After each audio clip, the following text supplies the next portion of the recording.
El Observatorio de Venezuela de la Facultad de Estudios Internacionales, Políticos y Urbanos de la Universidad del Rosario presenta Esto no es una frontera, esto es un río. un espacio de discusión de los procesos políticos, económicos, sociales e internacionales relacionados con Venezuela, el país hermano. Así como de análisis de la integración e inclusión migratoria en Colombia. Sumérgete en este espacio de actualidad donde comprenderás por qué Esto no es una frontera, esto es un río.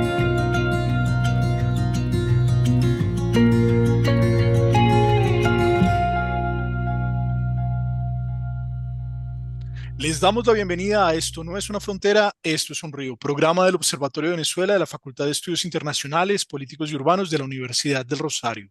Un programa que se hace en colaboración con la organización civil Diálogo Ciudadano Colombo-Venezolano y la organización defensora de derechos humanos Alerta Venezuela. El día de hoy vamos a hablar sobre la presentación del último informe de Human Rights Watch en la Universidad del Rosario, un informe que gira en torno a la situación de movilidad humana que se vive en la frontera entre Colombia y Panamá, en el tapón del Darién. Para eso, hoy nos acompañan el equipo de Diálogo Ciudadano de Alerta Venezuela y del Observatorio de Venezuela de la Universidad del Rosario. Empiezo con Chomin Laceras, presidente de Diálogo Ciudadano. Chomin, ¿cuál ha sido el trabajo que ha desarrollado Human Rights Watch en materia de movilidad humana en la zona del Darién? Hola Ronald, sí, efectivamente, el último informe que presentó Human Rights Watch lleva por título El tapón del Darién, la selva donde confluyen las deficientes políticas migratorias de América Latina, ¿no? Que es la más reciente publicación presentada hace un par de días aquí en Bogotá. Las anteriores publicaciones donde esta organización defensora de los derechos humanos ha venido tratando el tema fue este infierno era mi única opción, abusos contra migrantes y solicitantes de asilo en el tapón del Darién, publicado en noviembre del 2023, y luego en abril de este año publicó Abandonados en la selva, protección y asistencia para migrantes y solicitantes de asilo en el tapón del Darién. Gracias, Chomin. Aquellos que están interesados en los informes los pueden conseguir directamente en la página de Human Rights Watch. Una particularidad, profesora María Clara Roballo, quien es además la coordinadora del tema migratorio en el Observatorio de Venezuela. Profesora María Clara, ¿qué está pasando con los flujos migratorios en la zona del Darién? ¿Realmente las medidas que ha tomado el presidente de Panamá de bloquear el tapón del Darién están funcionando? ¿Qué está pasando con este fenómeno en esta área? Al parecer, así está sucediendo. A la fecha llevamos cerca de 238.185 movimientos de migrantes en tránsito en 2024. Esto quiere decir que se han movido 95.000 menos de los que se movieron entre enero y agosto de 2023. Es una reducción importante. Sin embargo, pues llama la atención que en el caso de la migración venezolana no ha habido específicamente una reducción muy importante. La migración venezolana sigue significando el 67% de este flujo, seguido de Colombia, que por primera vez se convierte en la segunda nacionalidad, con un 6,3%. Y luego siguen otras nacionalidades como Ecuador, muy cercana a la colombiana, China y Haití. Al parecer, las medidas que se han tomado en los últimos meses desde la frontera venezolana pareciera, viendo las cifras, que ha desincentivado sobre todo la migración haitiana y la migración china, incluso la migración india. Pero la migración venezolana al parecer sigue repuntando y sigue con unos índices de crecimiento importantes mes a mes. Estas son como más o menos las cifras según el último informe publicado por Migración Panamá, que también vale la pena recordar, es la única fuente oficial que hace seguimiento al tema migratorio en el tapón del Darién. Quisiera devolverte la pregunta, Ronald, justamente para saber cuáles son o qué podemos encontrar en ese tercer informe de Human Rights Watch. En efecto, profesora María Clara, este informe que es el tapón del Darién, la selva donde confluyen las diferentes políticas migratorias, las deficiencias en las diferentes políticas migratorias de América Latina, uno podría decir que se caracteriza por presentar cómo en diferentes países ha asumido el tema migratorio.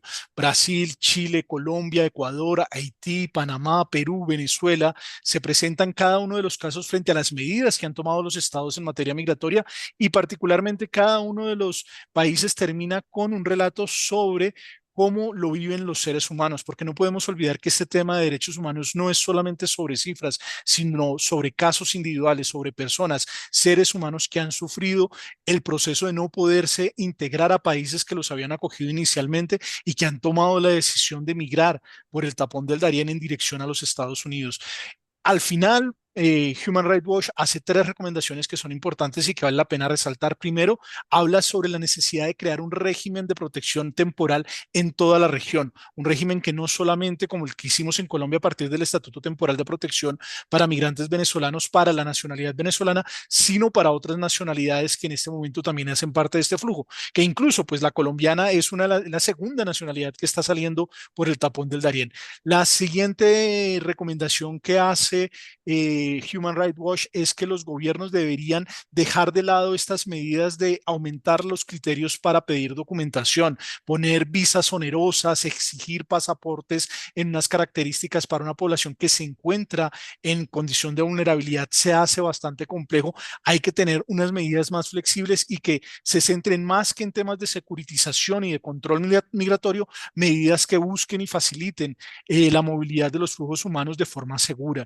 Y finalmente busca que se cree un mecanismo regional donde los países y los diferentes estados puedan manejar de forma responsable y se puedan, digámoslo así, distribuir las cargas de forma equitativa con responsabilidad y los costos. Pero más adelante veremos pues toda la presentación de la directora global de Human Rights Watch, donde ella nos va a presentar ya más desagregadamente estos temas. Me gustaría ir con la profesora Ligia Bolívar, la responsable de Alerta Venezuela, y preguntarle un poco por la situación que hoy está empujando a los venezolanos a salir y es la violación sistemática de derechos humanos. Profesora Ligia, han pasado ya más de un mes. ¿Continúa la represión por parte del régimen? Sí, lamentablemente la represión continúa y eso hace que las recomendaciones que hace Human Rights Watch en esta oportunidad tengan mayor vigencia, porque no estamos hablando ya solamente de ese flujo que venía saliendo de Venezuela, de personas que huían fundamentalmente por la situación humanitaria, la emergencia humanitaria compleja, sino que hoy en día tenemos un aumento significativo de perfiles de personas que están saliendo como resultado de la represión. Es decir, lo que están saliendo ahorita son dirigentes políticos, dirigentes comunitarios, líderes sociales, los testigos que estaban en las mesas y que tienen en sus manos las actas, ¿no? Entonces, es un perfil diferente, y eso hace todavía más importante y más relevante la necesidad de que se cumplan con estas recomendaciones que ha hecho Human Rights Watch, de las cuales, por supuesto, nos hacemos parte. Y lo mismo se puede decir de Haití, es decir, estamos hablando de situaciones que se están agudizando y que por eso, como decía María Clara, pues no es posible ver en este momento una disminución del flujo de personas. Y eso nos lleva a una conclusión y es también la necesidad de olvidarse de esa narrativa que se ha tratado de multiplicar, de que la migración venezolana es producto de las sanciones. Las sanciones se están imponiendo desde adentro, desde el gobierno de Maduro, y es ahí donde hay que poner la mira. Vamos ahora a Europa con nuestra investigadora adscrita Alice López. Alice, quisiera preguntarte por cuál es la percepción que se tiene desde Europa de la situación en el Darién, de la crisis de movilidad humana que se está viviendo en este momento en esta zona geográfica. Hola, buenas noches. Sí, mira, respecto a la Unión Europea, pues está expresado su preocupación por las condiciones humanitarias y los riesgos que estos enfrentan todos los migrantes al atravesar el Darién. Varias organizaciones, tanto europeas como agencias de la ONU, pues se han reunido y piden que haya un enfoque integral y la colaboración pues aborde todo esto que son los riesgos y la protección de las necesidades tanto humanitarias que son urgentes. Además, varios expertos, debido a las comunicaciones que ha hecho el presidente de Panamá de crear un bloqueo, pues expresan que esto no es una solución y que esto lo que puede generar son caminos tanto ilegales y más violación de los derechos humanos. A su vez, pues se teme que varias políticas migratorias sean mucho más firmes con las elecciones presidenciales de Estados Unidos y que la solución respecto a la migración venezolana y de todos los países de Latinoamérica, pues se motive a ser mucho más grande sin ninguna defensa de los derechos humanos. También es cierto que los estados latinoamericanos pues han hecho un gran esfuerzo para regularizar todos los solicitantes de asilo, pero existen ciertos problemas como son la burocracia y la capacidad limitada para hacer estrategias que vayan más allá, como los temas socioeconómicos y la integración completa en un país. sabiendo que hay un gran aumento en temas de xenofobia. Por último, también mencionar que el motivo de muchas personas de hacer esta travesía por el tapón del Darién es ese imaginario del sueño americano que pasa de ser un sueño a una pesadilla debido a los abusos, enfermedades, pérdidas de la separación incluso familiar que viven los migrantes a día de hoy al atravesar el tapón del Darién. Gracias, Alice. Y ya para ir cerrando esta primera parte de Esto no es una frontera, me contacto con Caracas, con el profesor Antonio Delicio, profesor de la Universidad Central de Venezuela. Profesor Delicio, ¿cómo ven la situación desde Venezuela frente al flujo migratorio que se da en el tapón del Darién? Bueno, siempre hablar del Darién en Venezuela se ha convertido, recordemos, en un lugar coloquial para los venezolanos. Los venezolanos dicen me voy, no me voy por el Darién ya hace parte de la geografía simbólica del venezolano y es una realidad. Las familias hablan de la posibilidad de irse o no irse para el Darién y en una situación como la que vivimos actualmente, donde se está hablando de un aumento del flujo migratorio. Recordemos que además Venezuela tiene la mitad de los vuelos cancelados, rutas canceladas, y entonces, bueno, el Darién se convierte para todos los que quieren emigrar y sabemos que hay una tendencia a aumentar este flujo migratorio. El Darién es la salida y por supuesto hablar del Darién significa cruzar Colombia. Gracias, profesor Antonio. Ahora, a continuación, nos dejamos con la directora ejecutiva de Human Rights Watch, quien hizo la presentación del informe del tapón del Darién, la selva donde confluyen las deficientes políticas migratorias de América, para que ustedes vean precisamente cómo estos tres informes, esta triada de informes, nos trae información de la situación que vive. Unas investigaciones de durante más de 2 años, más de 300 entrevistas. Les vamos a presentar la exposición que hizo la directora general de Human Rights Watch junto con todo el equipo de Human en Colombia y en las Américas. Continuamos con Esto no es una frontera. Vamos a la presentación de la directora. Bien, esta crisis es de una escala que requiere el esfuerzo de todos los sectores y países en la región y en el mundo. Por lo tanto, tener una alianza académica como la tenemos con ustedes es de suprema importancia. Hoy me presento ante ustedes porque estamos publicando el tercer informe sobre la crisis de derechos humanos en el tapón del Darién. Human Rights Watch ha trabajado en estos temas ya por muchos años y desde el año 2022 nuestros investigadores han viajado múltiples veces al Darién y han estado en conversaciones tanto con oficiales panameños como colombianos y han hablado consistentemente sobre los hallazgos que han identificado y también las recomendaciones que se han dado a estos gobiernos. Lo que hemos logrado documentar en nuestra investigación en los últimos años es cómo también la falta de rutas legales y físicas han sobre todo forzado a los migrantes y a los buscadores de asilo a, cruzar el tapón del Darién. También hemos documentado también los abusos absolutamente impactantes que han ocurrido durante su travesía. En estas caminatas que tardan días, los migrantes y los que requieren o buscan asilo están siendo actualmente robados. Enfrentan muchísimos abusos, incluyendo la violencia sexual. Y como alguien que ha documentado también los abusos de derechos humanos y en crisis de migración por los últimos 20 años, este caso en específico del tapón del Darién, no he visto realmente algo similar. Y sobre todo las medidas que han tenido que tomar estos migrantes y buscadores de asilo cuando cruzan,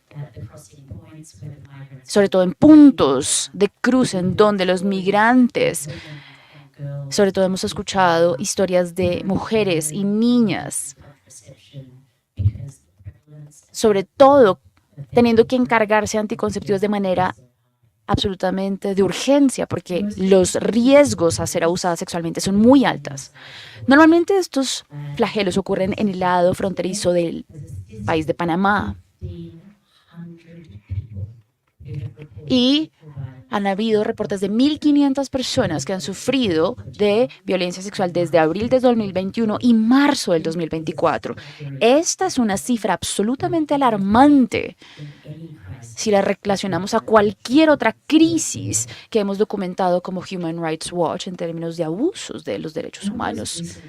Nuestra investigación más reciente, que la que estamos publicando el día de hoy, aborda cómo las políticas migratorias de Brasil, Colombia, Chile, Ecuador, Panamá y Perú contribuyen a la movilización de personas a través del tapón del Darién. Mis colegas y yo, de hecho, volvimos ayer de los municipios de Turbo y Necoclí y los peligros y los abusos que hemos documentado en este informe por los últimos 2 años son tan reales a hoy como lo fueron cuando iniciamos nuestra investigación. Conversamos con múltiples familias absolutamente desesperadas que no tuvieron ninguna otra opción a atravesar el tapón del Darién. Y algunas de las familias con las que hablamos los últimos días son sobre todo familias venezolanas. Los migrantes y los buscadores de asilo que están llegando ahora no son solamente venezolanos. Muchos han vivido en la región ya por muchos años y no son el único grupo que continúa a cruzar este tapón. Hemos documentado, investigado a migrantes desde África, de otras partes del mundo, incluyendo China y otros países de la región que continuamente atraviesan este tapón. Pero sobre todo fue en Turbo y en Necoclí en donde escuchamos las historias más desgarradoras que siempre llevaré en mi corazón. Y conocimos familias enfrentando realmente decisiones casi que imposibles. Tenían que o soportar la represión y la amenaza de arresto en Venezuela o ponerse bajo riesgo a la violencia, explotación y abuso sexual, incluso la muerte al atravesar el tapón del Darién.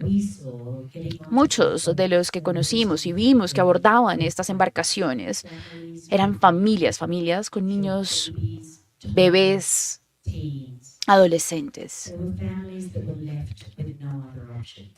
Eran familias que no tenían ninguna otra opción. Una familia en particular realmente me conmovió. Era un hombre de 30 años venezolano, no nombraré su nombre, obviamente por seguridad, su esposa. Tenían un hijo de 7 años y otro de 3 años y un bebé cuyo cumpleaños de hecho es hoy y cumplirá 1 año de vida. Y bueno, este bebé pasará su cumpleaños durmiendo en la playa en Necoclí. Habían llegado después de haber viajado por días desde Caracas y no era su primera visita a Colombia. Habían vivido y trabajado en Colombia ya por unos años, pero en los meses siguientes a la elección decidieron retornar a Colombia y ejercer su derecho a votar en las elecciones pasadas llevadas a cabo en Venezuela. Mantenían un espíritu optimista sobre esta elección, el tan esperado cambio en Venezuela, los derechos también a los que sus hijos tal vez podrían ser sujetos si hubiese ese tan anhelado cambio en la elección. Pero en el resultado de la elección, cuando Maduro se reeligió de nuevo, decidieron que en Venezuela no tendría ningún futuro. Así que este hombre con su esposa, como miles de otras familias en Venezuela, dado el resultado de las elecciones, decidieron emprender su viaje al ver a muchos de sus familiares ser arrestados. En su caso, en el caso de este hombre, como muchos casos de migrantes y de solicitantes de asilos con los que hablamos en la frontera, nos manifestaron que de hecho vieron a los policías o a los oficiales disparar y atacar a los protestantes, amenazando también a aquellos que participaban en las manifestaciones, literalmente tocando puerta a puerta, buscando rostros, nombres, identificaciones. Y cuando sus amigos y Miembros familiares empezaron a ser sentenciados simplemente por participar en manifestaciones y protestas. Supieron que ya su seguridad estaba altamente amenazada si seguían en Venezuela y por lo tanto empacaron y se fueron para así emprender este viaje hacia el tapón del Darién. Había docenas de familias cuyas historias son muy similares. Son historias y familias más bien que no tienen nada que perder y que están poniendo sus vidas a riesgo. Familias que, bueno, la comunidad internacional y el gobierno de Panamá y gobiernos de la región tienen una responsabilidad de protegerlos. Más de 7.500 migrantes han cruzado, aunque este número ha reducido en el 2024 en relación a estas cifras impactantes del 2023. Las encuestas demuestran que un gran número de venezolanos aún están considerando abandonar el país, dado el resultado de las elecciones. Por lo tanto, una respuesta oportuna ahora y las recomendaciones que nosotros estamos brindando en nuestro informe y en previos informes creemos que son oportunas e importantes porque esta no es una crisis que se esté llevando a cabo ahora solamente, sino que más bien es una crisis que muy probablemente escalará mucho más. Hemos hablado sobre los peligros y todo lo que implica pasar el tapón del Darién. Todos hemos visto las imágenes desgarradoras de personas que cruzan ríos con sus pertenencias yéndose por el caudal. También personas contando testimonios absolutamente conmovedores sobre los riesgos, las lesiones, las enfermedades de las que sufren. Hemos también escuchado historias de niños y niñas que se separan de sus familias en este viaje. Y también, aunque los peligros naturales de la selva son serios, no reflejan la magnitud de esta crisis. Esta es una crisis creada por los seres humanos y está, de hecho, alimentada por los gobiernos que están fracasando al poder asegurar y brindar los derechos humanos. O en el caso de Venezuela, el gobierno que, bueno, no asegura los derechos de sus ciudadanos. Hemos estudiado esta crisis y hemos hablado con personas que realmente creen que este peligroso viaje es la única manera de sobrevivir. Venezuela se han arrestado más de 24.000 personas y con otros con los que hemos hablado ha habido más o menos 2.500 prisioneros políticos desde el 2019 y dentro de esta cifra 114 son menores de edad. Los fiscales, de hecho, han sentenciado a cientos con crímenes, por ejemplo, incitar el odio o resistencia a la autoridad o incluso terrorismo. El gobierno también ha intensificado tácticas represivas bastante amplias, cancelando el derecho o el acceso a pasaporte, así negando la salida del país a ciudadanos, a protestantes. Y como se nos ha dicho por las personas con las que conversamos en Necoclí, mirando también cómo estas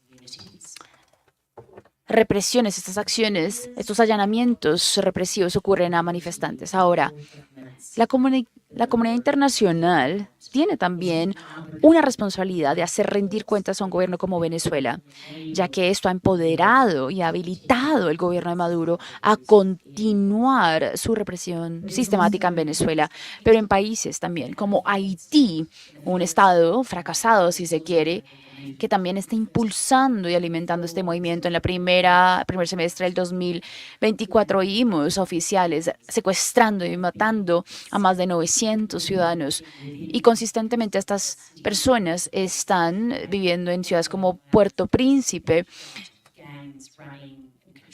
cediendo testimonios de que hay personas secuestrando, pandillas amenazando y sobre todo hay altos índices de violencia sexual. El sistema de salud en Haití está en colapso, las personas no sienten un sentido de seguridad y nuevamente este es el fracaso del gobierno y también de la comunidad internacional en términos de abordar estas violaciones de derechos humanos sistemáticas en Haití. Y esto es lo que ha también alimentado el éxodo de haitianos. La crisis humanitaria y derechos humanos que ocurre en países y esta crisis que ahora se está desplegando en este grupo migratorio, sobre todo en la región del Tapón del Darién, tiene varias capas. Esta es una crisis compleja. Y una de las cosas que hemos observado es que en vez de un sistema, hemos visto que los gobiernos, como el gobierno de los Estados Unidos, que de hecho han, si se quiere, ampliado este problema al no garantizar rutas seguras de los migrantes y de los solicitantes del asilo. Y los gobiernos, como los de Estados Unidos, incentivan estos requerimientos tanto para países como Centroamérica y México. Y esto ha desplegado a su vez un rol significativo en la migración incrementada que pasa por el Tapón del Darién. De hecho, Estados Unidos continúa adoptando políticas muy estrictas que básicamente tercerizan, si se quiere, la protección, la obligación de proteger estas poblaciones a países de la región. El ejemplo más reciente es el acuerdo entre Estados Unidos y Panamá o, por ejemplo, en donde Estados Unidos paga a Panamá a remover esos nacionales que no tienen un permiso legal para permanecer en Panamá. Esta no es una solución para la crisis migratoria. Esto más bien son acuerdos transaccionales que benefician solamente a una parte para sobre todo proteger sus propias agendas políticas nacionales y lo único que hacen es agravar la situación de seguridad y de hecho poner en riesgo las violaciones de ley internacional y las protecciones que se deben garantizar a los migrantes y solicitantes de asilo a medida que, bueno, buscan una ruta segura para migrar. Uno de los temas en los que nos hemos enfocado en este informe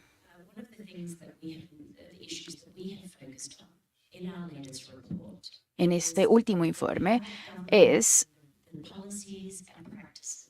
o más bien son las prácticas y políticas de gobiernos en la región y cómo estas se están quedando cortas, están fracasando para poder así hacer lo suficiente para asegurarle a estos migrantes y solicitantes de asilo acceso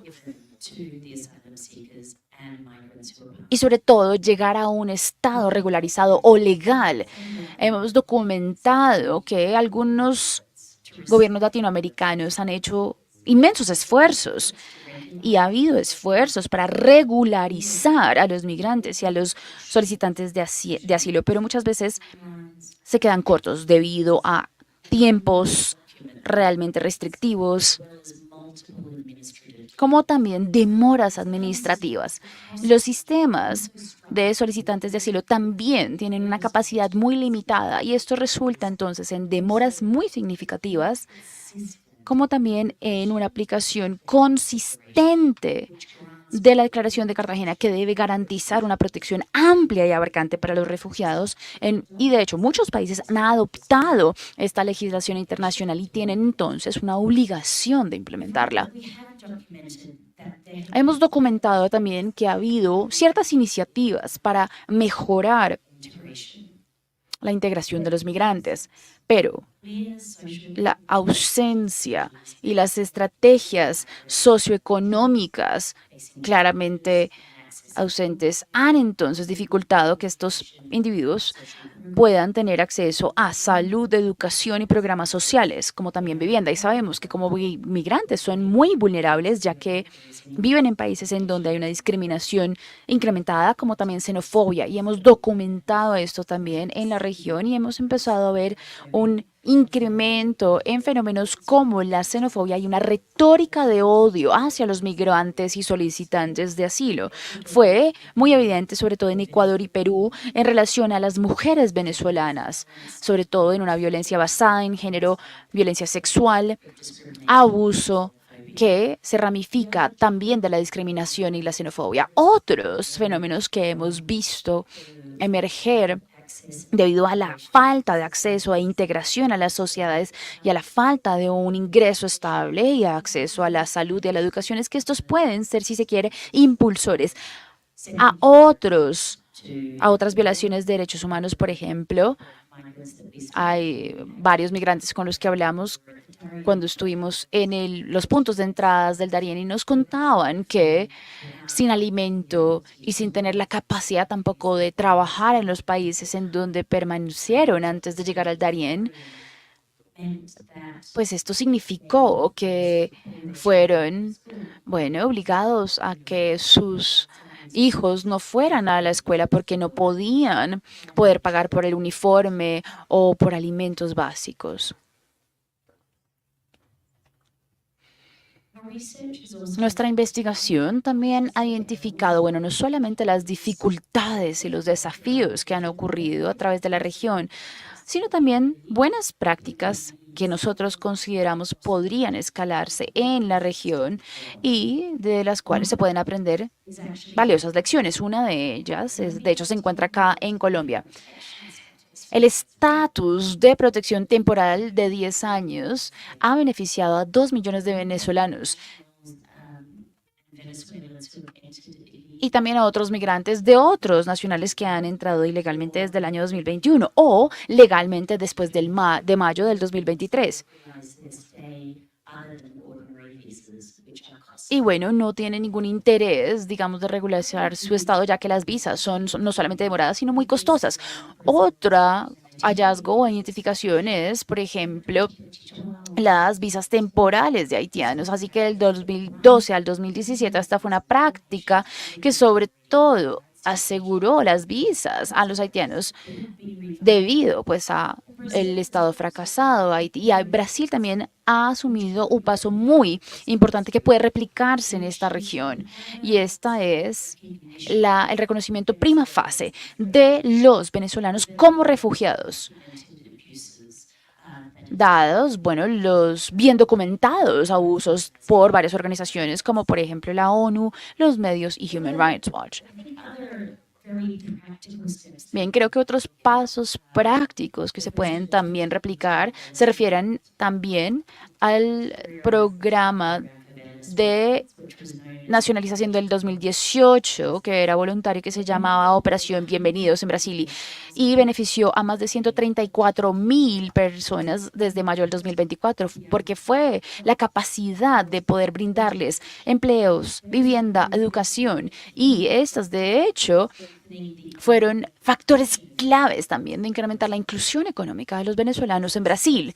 Por lo tanto, estos son los pasos que nosotros esperamos que la región y los países de esta región, quienes son anfitriones de estos migrantes o quienes potencialmente podrían ser anfitriones de estos migrantes, puedan adoptar y considerar.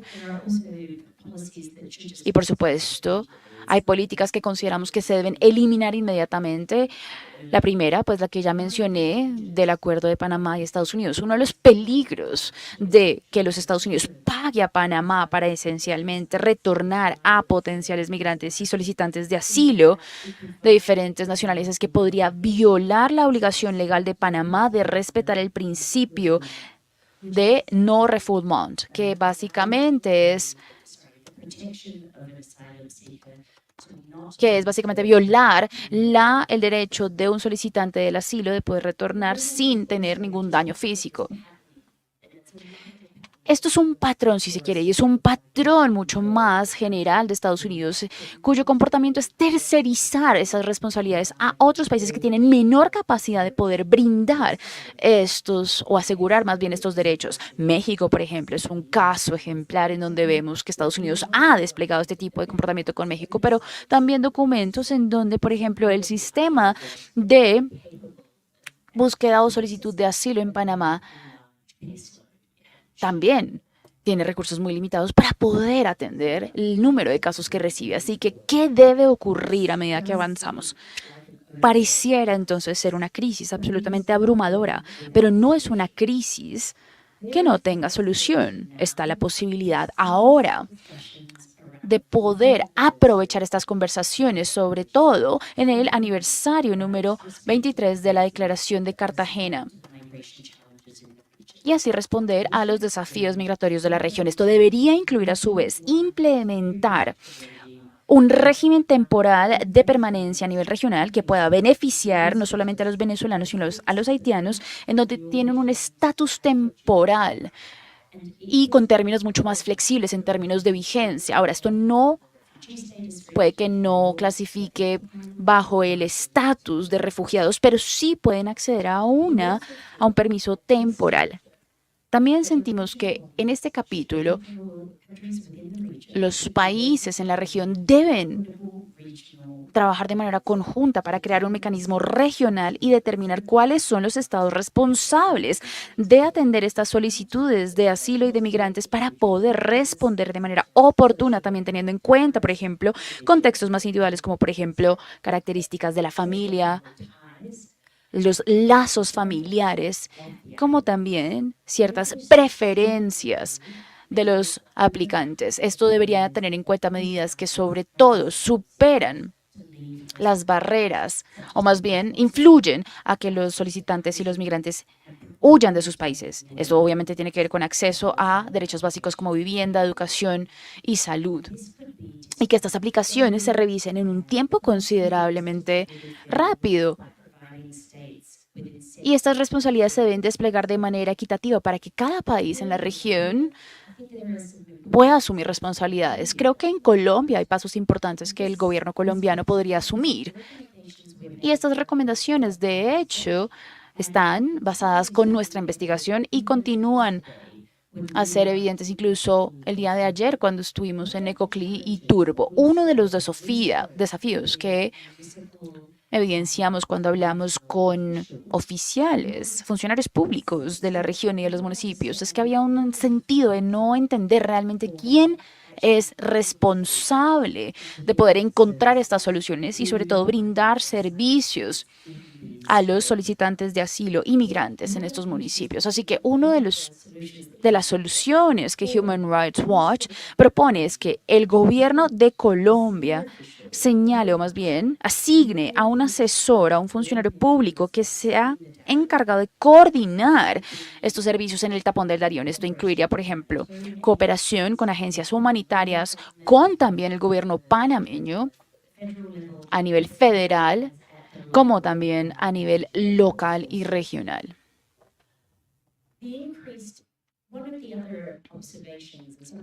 Otra observación, y es algo que no he mencionado aún en mi intervención, pero creo que todos somos conscientes de esto, es el rol del crimen organizado cuando hablamos de la región del Darién y sobre todo de la facilitación de migración y de tráfico de diferentes sustancias en el Darién. Y era evidente para nosotros cuando estuvimos en los malecones de Necoclí y Turbo, pues la presencia del Golfo del Clan en todas partes. Y empezamos a hacer preguntas sobre las condiciones de derechos humanos, los desafíos que enfrentan los migrantes, cuáles eran los desafíos y peligros, sobre todo en poder asegurar una asistencia humanitaria. Todas personas con las que hablamos, pues básicamente se quedó callada y empezaron a susurrar y claramente estaban asustados porque el Clan del Golfo es muy conocido por tener poder sobre estas rutas migratorias y tener una gran presencia física en donde están todos los migrantes, los solicitantes del asilo y sobre todo las áreas en donde todos los asistentes de servicios humanitarios tratan de brindar estos servicios. Sin embargo, no había presencia de las fuerzas de seguridad policiales y tampoco hubo mención de castigos o de judicializaciones. Ahora, hay un paso que no hemos visto que se haya tomado para abordar esto y es incrementar la presencia de judicializaciones o responsables de judicializaciones en la región para asegurar que estén también en coordinadas operaciones con las fuerzas policiales y de seguridad, sobre todo para investigar las finanzas del Clan del Golfo en relación a también los políticos y otros actores o partes corruptas, porque algo que sabemos es que este es un desafío para toda la región. Este es un desafío que tampoco es a corto plazo. La crisis humanitaria en Venezuela, en Haití genera obviamente una crisis en todo el continente de la región, y Estados Unidos, por ejemplo, debe ser un país que debe asumir su responsabilidad a esta crisis de migración. Esta crisis puede no parecer una guerra, pero es una crisis que está afectando miles de familias en toda la región y en el mundo. Y no es una responsabilidad exclusiva de países en esta región, sino también una responsabilidad para toda la comunidad internacional. Y esperamos que este informe, de hecho nuestros 3 informes y las recomendaciones que estos contienen, sean catalizadores para el cambio que esperamos ver. Gracias. Ahora vamos con la segunda parte de Esto no es una frontera, esto es un río. Los dejamos con conversaciones que en esta oportunidad de entrevista a Ana Karina García, directora de Juntos se Puede, frente a la situación que están viviendo los ciudadanos venezolanos que huyen de Venezuela. Más de 192 ciudadanos venezolanos han sido atendidos por esta organización frente a las dinámicas de persecución, población que cabe claramente en la condición de refugiados, pero que tiene problemas para poder adelantar su proceso de protección internacional en territorio colombiano. Y finalmente, pues los dejaremos también con la otra orilla, el espacio donde el profesor Antonio Delicio nos hace un resumen semanal de los principales hechos y eventos ocurridos en Venezuela, el país hermano. Recuerden, esto no es una frontera, esto es un río. El Observatorio de Venezuela de la Facultad de Estudios Internacionales, Políticos y Urbanos de la Universidad del Rosario presentó Esto no es una frontera, esto es un río. un espacio de discusión de los procesos políticos, económicos, sociales e internacionales relacionados con Venezuela, el país hermano. Así como de análisis de la integración e inclusión migratoria en Colombia. Sumérgete en este espacio de actualidad donde comprenderás por qué Esto no es una frontera, esto es un río.